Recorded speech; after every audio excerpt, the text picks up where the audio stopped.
Bismillahirrahmanirrahim. Assalamualaikum warahmatullahi wabarakatuh. Selamat bertemu kembali teman-teman di perkuliahan online kita. Bersama saya Iman Sofik, Universitas Sains dan Teknologi Komputer atau Universitas Sekom. Kuliahnya menyenangkan. Masih dengan mata kuliah Database Server. Untuk materi kali ini kita akan membahas tentang MySQL. Jadi untuk SQL Server saya rasa cukup untuk pengenalan dan sebagainya. Silakan teman-teman nanti bisa bereksplorasi sendiri untuk menambah ilmu dan pengetahuannya. Ya, untuk berikutnya kita akan membahas perbandingan sebuah database server juga, yaitu MySQL. Ya, jadi kalau SQL Server itu walaupun ada versi free-nya, tetapi hanya dibatasi untuk kapasitasnya. Kalau teman-teman misalnya menginginkan sebuah database server yang benar-benar free, ya misalnya, maka bisa memanfaatkan MySQL atau sekarang ada namanya berubah menjadi MariaDB. Ya, jadi walaupun MySQL juga masih ada, tapi MySQL sendiri sudah diakuisisi dan ada yang versi berbayarnya. Oke, kita akan membahas dulu mengenai apa itu MySQL dan mungkin sedikit mengenai sejarah serta fitur-fitur yang ada di dalamnya serta kelebihan yang dimilikinya. Ya, jadi MySQL ini awalnya dimiliki dan disponsori oleh sebuah perusahaan komersial dari Swedia, yaitu MySQL AB. Perusahaan ini sendiri didirikan oleh David Exmart, Alan Nelson, dan Michael Monty Widenius pada tahun 95. Tersedia sebagai software gratis di bawah lisensi GPL atau General Public License dan lisensi komersial untuk pengguna yang tidak cocok dengan penggunaan GPL. Jadi memang dari awal sudah dibikin dua versi ya. Kemudian pada tanggal 16 Januari tahun 2008, Sun Microsystems ini mengumumkan aksi korporasi atau mengakuisisi, membeli ya MySQL sehingga menjadikan Sun sebagai salah satu perusahaan dengan produk platform open source terbesar seperti Java, OpenSolaris dan akhirnya MySQL. Jadi memang Sun ini walaupun perusahaan tapi mereka memiliki open source ya. Open source atau software yang bisa dipakai secara bebas, diantaranya yang sekarang populer adalah Java, kemudian ada OpenSolaris dan juga MySQL itu sendiri. Tetapi berselang setahun kemudian, tanggal 20 April 2009, itu Oracle mengakuisisi Sun Microsystems. Nah, MySQL sendiri termasuk salah satu database utama yang banyak digunakan di Indonesia, terutama di kalangan developer PHP. Makanya muncul istilah WAM atau waktu itu LAMP ya, LAMPP, Linux, Apache, MySQL, kemudian PHP. Jadi kalau developer mengembangkan aplikasinya pakai PHP, maka umumnya mereka menggunakan MySQL sebagai database-nya. Karena selain memang sudah sering digunakan, keduanya merupakan database yang aplikasi yang open source. Ya, ini disebabkan natif integrasi antara PHP dan MySQL serta banyaknya hosting yang menyertakan kedua produk tersebut karena bebas lisensi dan memang sudah terbukti tangguh serta efisien. Jadi walaupun open source, walaupun mungkin pengeluaran untuk penggunaan aplikasi ini relatif murah, bahkan mungkin gratis, tetapi terbukti mereka berdua, PHP dan MySQL, ini efisien dan tangguh. Jadi jangan khawatir untuk menggunakan MySQL. Nah, beberapa keistimewaan dari MySQL diantaranya adalah portabilitas. Ya, portabilitas. Jadi MySQL ini bisa berjalan di berbagai sistem operasi, walaupun memang awalnya diciptakan untuk lingkungan Linux. Tapi sekarang Windows, FreeBSD, macOS X Server, Solaris, Amiga, dan juga masih banyak lagi yang lain. Ya, dan juga termasuk tiga besar database yang paling banyak dipakai di dunia ini. Kemudian yang menarik adalah open source. Ya, artinya kalau yang terbatas pada anggaran, maka open source ini adalah alternatif untuk penggunaannya. MySQL didistribusikan sebagai perangkat lunak dengan sumber yang terbuka. Jadi satu dengan yang lainnya, pengguna satu dengan pengguna yang lainnya, atau developer satu dan yang lainnya bisa saling mengcustom gitu ya, menyesuaikan dengan kebutuhan di lingkungannya masing-masing. Di bawah lisensi GPL sehingga dapat digunakan secara free atau gratis. Kemudian yang ketiga pastinya multi user. MySQL dapat digunakan oleh beberapa pengguna dalam waktu yang bersamaan tanpa mengalami masalah ataupun konflik. Nah, otomatis juga MySQL ini juga bisa digunakan untuk lingkungan desktop manakala diperlukan. Kemudian yang keempat adalah performance tuning, memiliki kecepatan yang menakjubkan dalam menangani query yang sederhana. Dengan kata lain, dapat memproses lebih banyak SQL per satuan waktu. Ya. Kemudian ragam tipe data yang dimiliki, memiliki tipe data yang sangat banyak, ada sign in, selain yang biasa digunakan ya, float, double, char, tag, date, timestamp dan sebagainya. Dan semakin terus dikembangkan untuk tipe data yang ada. Keistimewaan yang lain adalah perintah dan fungsi. MySQL memiliki operator dan fungsi secara penuh yang mendukung perintah select dan where dalam perintah query. Keamanan, memiliki lapisan keamanan seperti level subnet mask ya, lewat IP, kemudian penggunaan nama host dan juga izin akses user dengan sistem perizinan yang mendetail serta terenkripsi. Jadi walaupun bisa dibuka, tetapi sandi ataupun password yang ada itu sudah dirubah tidak sesuai dengan yang realnya. Yang berikutnya lagi adalah skalabilitas dan pembatasan. Mampu menangani basis data dalam skala yang besar dengan jumlah rekod lebih dari 50 juta dan 60.000 tabel serta 5 miliar baris. Selain itu, indeks juga bisa menampung sampai dengan 32 indeks untuk tiap tabelnya. Ya. Konektivitas dapat melakukan koneksi dengan klien menggunakan protokol TCP/IP atau melalui internet. Bisa juga menggunakan Unix socket dan juga namepipe yang ada di NT.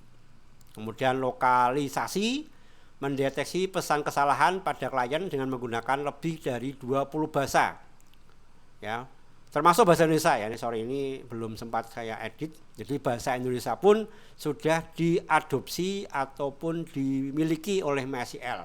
Sehingga bagi teman-teman yang mungkin punya keterbatasan dalam bahasa, terutama bahasa Inggris, ya, dari kebanyakan aplikasi bisa dirubah settingnya menjadi bahasa Indonesia pada waktu nanti kita menggunakan di PHP MyAdmin.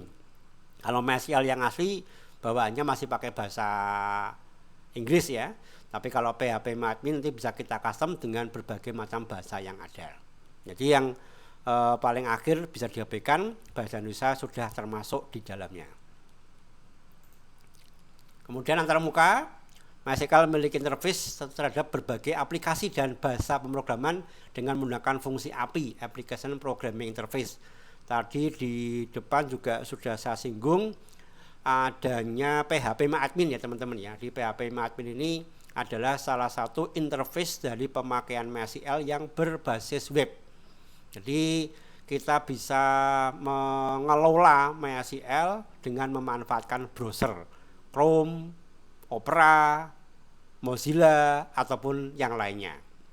Kemudian juga ada misalnya MySQL Front, MySQL Yoke, MySQL ODBC dan sebagainya yang bisa kita manfaatkan untuk mempermudah mengelola dari tampilan database yang ada di MySQL. Kemudian klien dan peralatan, MySQL dilengkapi dengan berbagai peralatan atau tool yang dapat digunakan untuk administrasi basis data. Dan pada setiap tool tadi disertakan petunjuk secara online ya, misalnya ekspor, import, kemudian membuat indeks, tabel dan sebagainya sudah dilengkapi oleh fasilitas yang ada di interface aplikasi tadi.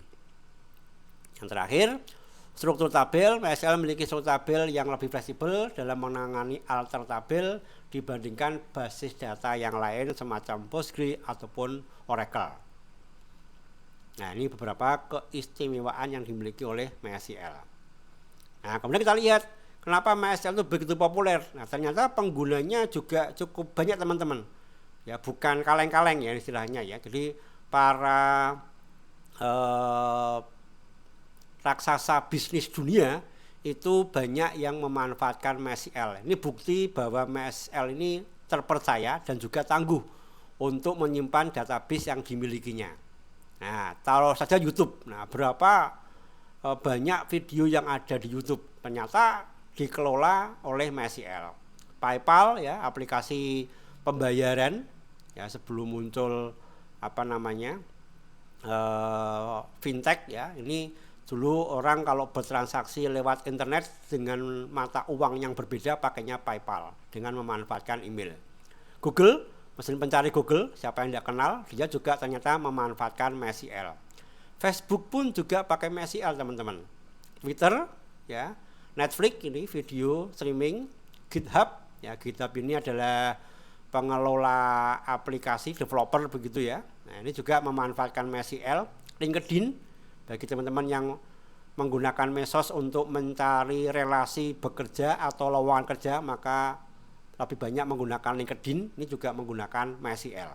Dan masih banyak lagi yang lain, termasuk kalau teman-teman di Sekom ini ya, Siakat yang teman-teman gunakan itu juga dibangun database-nya dengan menggunakan MySQL. Nah, jadi tidak perlu khawatir, tidak perlu ragu-ragu untuk menggunakan MySQL walaupun sifatnya open source, karena orang biasanya mengira kalau gratisan itu relatif kualitasnya rendah ya, ternyata MySQL tidak seperti itu. Nah, kemudian ini kalau teman-teman nanti menggunakan XAMPP, menggunakan PHP yang terbaru, maka biasanya database yang dijalankan pada waktu kita menggunakan aplikasi tadi itu namanya bukan MySQL tapi MariaDB. Nah, sebenarnya antara MySQL dengan MariaDB ini sama ya teman-teman ya, hanya beda pengembang saja. Jadi ceritanya semenjak diakuisisi oleh Oracle tahun 2010-2009, MySQL ini tidak full open source. Jadi ada yang developingnya itu tersembunyi. Jadi ada yang gratis tetapi dibatasi penggunaannya. Ya, bisa digunakan secara gratis tapi pengguna tidak berhak untuk memodifikasi dan mendistribusikannya. Nah, ini yang menjadikan sebagian dari pengembang MySQL itu tidak terima dalam tanda petik begitu ya. Mereka inginnya pokoknya MySQL ini bisa digunakan, bisa dimanfaatkan secara gratis dan bisa didistribusikan secara bebas. Nah, tapi karena ini perusahaan Oracle tentu saja menginginkan adanya laba begitu ya, adanya keuntungan dari mengembangkan MySQL ini. Maka sebagian dari pengembangnya tadi itu keluar, mereka akhirnya mengembangkan MySQL versi yang benar-benar open source. Nah, maka karena MySQL sudah dibeli, maka namanya yang untuk open source ini berubah menjadi MariaDB. Tapi jangan khawatir, secara penggunaan ya, secara fungsi itu tidak jauh berbeda dengan MySQL yang versinya Oracle. Jadi MariaDB merupakan sistem database relasional yang dikembangkan dari MySQL sejak tahun 2009 oleh Monty dan timnya. Jadi salah satu dari tiga orang yang sebelumnya memang menggawangi terbentuknya MySQL. Dan mereka memastikan bahwa code base MySQL itu bisa terus bersifat gratis.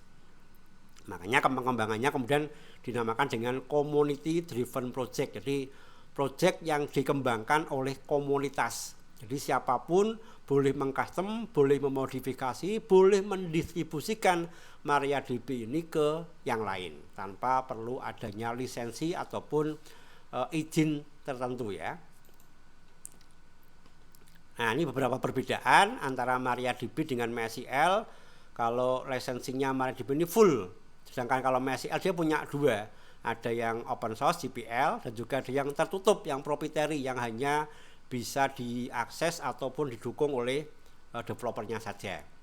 Kemudian mengenai struktur data MariaDB, tapi saya yakin suatu ketika pasti akan mendukung JSON. JSON ini banyak dipakai oleh aplikasi-aplikasi mobile ya, walaupun bukan berarti MySQL tidak bisa untuk mobile ya, tapi trennya sekarang ke arah JSON, jadi objek ya. Kemudian MySQL sudah mendukung JSON. Tipe datanya, nah sebagai gantinya JSON menggunakan long tag. Kemudian keamanan memiliki kemampuan enkripsi data masih sama dengan yang lama. Kalau ini ada validasi passwordnya. Command line-nya SQL dan untuk PHP ini mendukung Python dan JavaScript. Ya, kalau command line-nya MariaDB ini karena sebelumnya sangat kolaboratif dengan PHP, maka dia mempertahankan untuk PHP. Kalau yang MySQL dia mengembangkan juga untuk Python dan JavaScript. Kemudian untuk storage engine-nya, ya, mesin penyimpannya, ini ada column store, ARIA, Merock, Cassandra dan sebagainya. Kalau yang MySQL ini punya namanya InnoDB, Memory, Black Hole, CSV dan lain-lain. Ya, untuk masuk ke MySQL sendiri nanti langkahnya seperti ini teman-teman. Jadi kalau kita mempelajari MySQL nanti setidaknya itu ada 3 cara yang teman-teman bisa gunakan untuk mengelola MySQL. Ada namanya command line, jadi semuanya ditulis manual. Contohnya seperti ini nih, MySQL main H, kemudian alamat hostnya mana, main U, user, kemudian diikuti oleh passwordnya. Ya. Atau yang kedua dengan menggunakan tadi interface aplikasi pihak ketiga seperti MySQL Front, MySQL Yoke, MySQL ODBC, ya, sehingga kita memanfaatkan aplikasi tadi untuk mengelola dan connect ke MySQL. Atau yang ketiga menggunakan PHPMyAdmin. Nah, pada kesempatan ini nanti kita akan mempelajari untuk 2 hal, yaitu yang menggunakan command line, ya, command line jadi menggunakan perintah, ya. Kemudian yang kedua menggunakan PHPMyAdmin. Nah, ini sekilas kalau teman-teman menggunakan command line dan cara masuknya, ya, dimana perintahnya kita ketikkan seperti ini. Ya, MySQL, main H, kemudian alamat host adalah komputer yang akan kita akses di mana MySQL berada.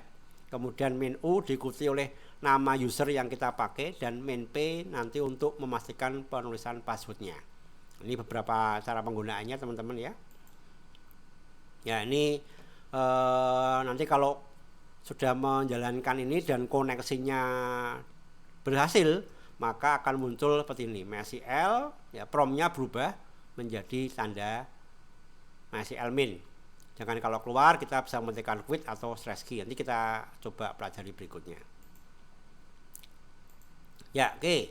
Ini beberapa perintahnya yang nanti bisa kita gunakan di MySQL pada command prompt, yaitu show database, kemudian use nama database-nya, show table, describe ini untuk menampilkan struktur tabel, select ini untuk menampilkan isi dari tabelnya. Sebagaimana kita pernah pelajari perintah query ya pada SQL Server. Ya, ini show database menampilkan dan sebagainya. Nah, ini beberapa pengaturan keamanan yang ada pada MySQL, ya, dimana untuk enkripsinya cukup banyak teman-teman, jadi nanti bisa kita atur manakah yang memang diperlukan. Host ini untuk lokasi server yang bisa digunakan. Nah, ini bisa diganti dengan localhost, persen ataupun IP address ya, kalau memang ingin menuju pada komputer tertentu. Kalau localhost hanya di komputer lokal. User ini nama atau ID yang digunakan untuk login dan password ini adalah passwordnya.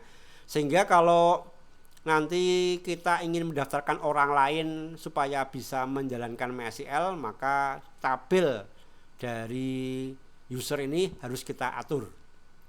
Nah, ini ada hak akses dan sebagainya. Nah, pada kesempatan ini nanti kita akan mencoba untuk menggunakan XAMPP. Jadi untuk teman-teman silahkan nanti bisa klik link ini ya, atau pada materi yang sudah saya bagikan untuk bisa mendownload ya XAMPP. Jadi sebenarnya bisa juga kita masuk ke MySQL download manual satu-satu, tetapi supaya lebih memudahkan nanti teman-teman untuk belajar, silakan bisa download XAMPP, di mana satu aplikasi ini kita bisa langsung dapat beberapa software sekaligus. Ada PHP, ada MySQL, ada Tomcat ya, ada Apache dan sebagainya. Jadi satu software langsung bisa kita gunakan untuk mendapatkan beberapa software yang lain. Oke, silakan nanti bisa di-download, mau pakai yang versi portable boleh atau mau pakai versi yang peak boleh. Kalau yang versi portable ini bisa kita letakkan atau kita download di flash disk ataupun di drive yang lain selain C. Karena umumnya kalau kita nginstall kan di C ya. Nah, ini kita bisa nginstall di folder yang lain. Sedangkan MySQL Front ini digunakan untuk bantu ya. Kalau ini kan ada menggunakan CLI dan juga ada interface ya, user interface. Nah, MySQL Front ini adalah salah satu MySQL dengan user interface yang berbeda dan lebih mudah, yang berjalan hanya di Windows tapi ya teman-teman ya. Ya, oke. Silakan nanti kita download ini untuk materi yang berikutnya ya. Jadi itu teman-teman yang bisa kami sampaikan untuk materi kali ini sekilas mengenai MySQL. Sekali lagi silakan teman-teman download MySQL-nya terlebih dahulu, kemudian install. Kalau sudah, pada pertemuan berikutnya akan kita bahas bagaimana cara menggunakannya. Demikian untuk materi kali ini. Terima kasih atas perhatiannya. Sehat selalu. Ketemu lagi pada pertemuan yang akan datang. Saya akhiri. Wassalamualaikum warahmatullahi wabarakatuh. Jangan lupa like and subscribe.